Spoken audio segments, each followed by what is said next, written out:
আকাশ আর বিক্রম ছিল একই গ্রামের দুই বন্ধু।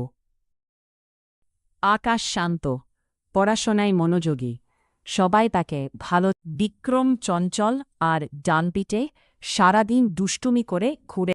গ্রামের জমিদারের বাগানে বিশাল আম গাছে প্রচুর আম ধরেছিল। বিক্রমের খুব ইচ্ছে হল আম খাওয়ার। সে আকাশকে বিক্রম তরতরিয়ে গাছে উঠল। আকাশ পাহারায় দাঁড়িয়ে রইল।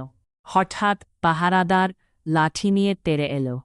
আকাশ পালাতে গিয়ে জমিদার বললেন, আকাশ, তুমি ভালো ছেলে, চুরিতে কেন জড়িয়ে পড়ল? আকাশ মাথা নিচু করে সত্যিটা স্বীকার করল, বন্ধুর নাম না নিয়ে।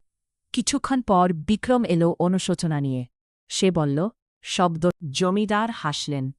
দুষ্টুমি আর অপরাধের মধ্যে পার্থক্য আছে। সেই থেকে বিক্রম পড়াশোনায় মন দিল। দুই বন্ধু আজীবন একসাথে।